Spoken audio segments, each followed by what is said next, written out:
Hello students, हम लोग करने वाले हैं class 12 chemistry chapter number 4 that is chemical kinetics. और हम लोग जो है वो आज अपना जो टॉपिक है वो करने वाले हैं first order gas face reaction.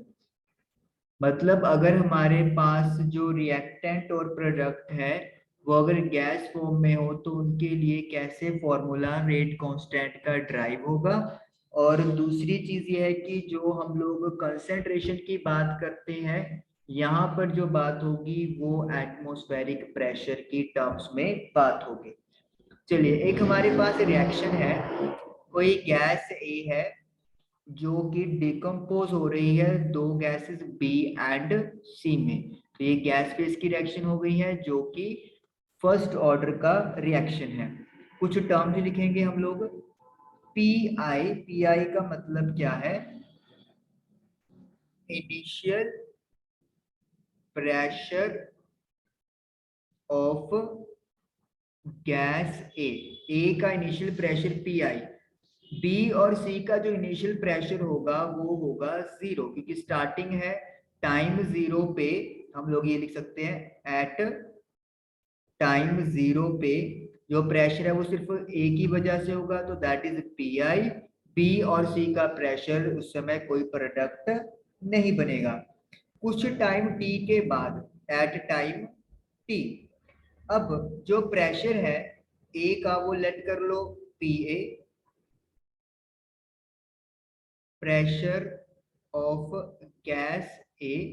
जो पीबी है उसे लेट कर लेते हैं प्रेशर ऑफ गैस बी, और जो पीसी है उसे लेट कर लेते हैं प्रेशर ऑफ गैस सी। तो इसका मतलब टाइम टी पे जो टोटल प्रेशर है वो क्या हो जाएगा?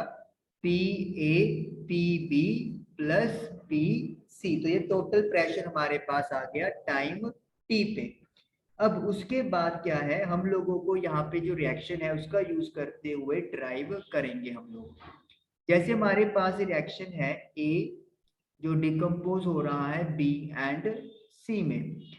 टाइम टी जीरो पर प्रेशर जो ए का है वो पी आई है और बी का प्रेशर जीरो जीरो है। यूनिट एटमॉस्फेयर ले रहे हैं तो अपना एटीएम यहाँ पर लिख सकते हैं आपकी बुक के अकॉर्डिंगली। अब टाइम टी पर, टी टाइम टी पे, अब देखिए जो ए का प्रेशर है जैसे हमने लिखा पी ए, यानी कि प्रेशर जो ए का है वो कुछ ना कुछ रिड्यूस होगा। लेकिन कितना रिड्यूस होगा? सपोज कर लेते हैं जो प्रेशर रिड्यूस हुआ है वो हो गया है एक्स।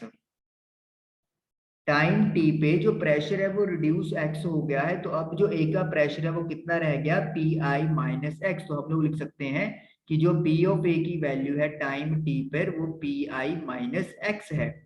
बी का जो प्रेशर है, जाहिर सी बात है, एक नई गैस प्रोड्यूस हो रही है तो उसका कुछ प्रेशर होगा, लेट इट बी एक्स। और सी का प्रेशर भी हम लोग एक्स लेट कर लेते हैं, तो पीबी और पीसी दोनों की वैल्यू क्या होगी? एक्स होगी। तो जो टोटल प्रेशर है टी टाइम पर वो क्या हो गया? पी ए मतलब P initial minus X, P B है एक्स और पी सी भी एक्स है। तो जो टोटल प्रेशर है it will be P I plus X. तो ये टाइम टी पे जो प्रेशर है वो आप लोगों का आ गया। यहां से अगर हम लोग x की वैल्यू कैलकुलेट करना चाहें तो ये ऐसे कैलकुलेट हो जाएगी। x is equal to total pressure minus initial pressure of reactant gas A. तो ये हमारे पास फॉर्मूला बन गया, मतलब सॉरी एक्स की वैल्यू आ गई। अब टाइम टी पे जो ए का प्रेशर है वो पी आई माइनस एक्स है एट टाइम टी। जो प्रेशर ए का है वो इक्वल है पी आई माइनस एक्स, और एक्स की वैल्यू आप लोगों ने कैलकुलेट कर ली है, that is P T minus P I.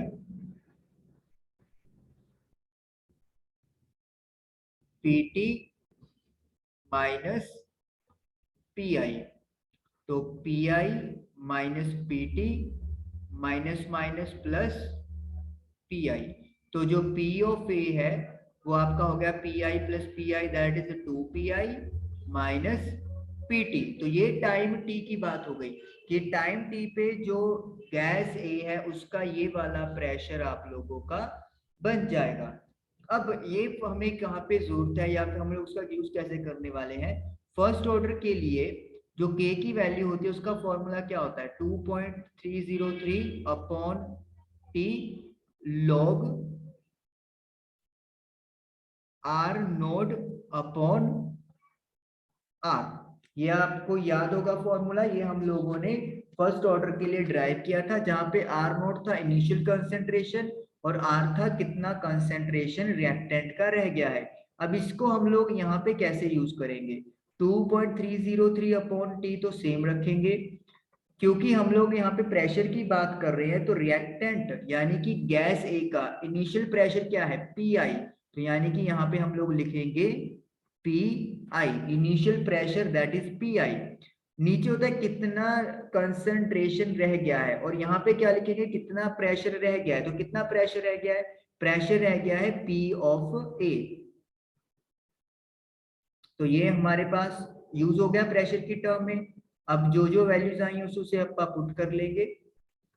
Log P I initial pressure upon P A की वैल्यू आपके सामने कैलकुलेट है, 2 पी आई माइनस का पी टी। और इस तरीके से ये आप लोगों का रेट कांस्टेंट का जो फॉर्मूला है वो ड्राइव हो गया।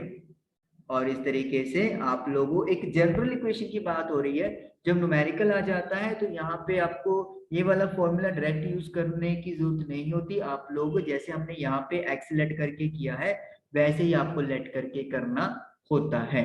जब न्यूमेरिकल करेंगे तब उसके बारे में डिस्कस करेंगे। फिलहाल अगर जनरल डेरिवेशन आ जाए तो आपको इसी तरीके से डन करनी है। आई होप कि आपको ये चीजें क्लियर होगी।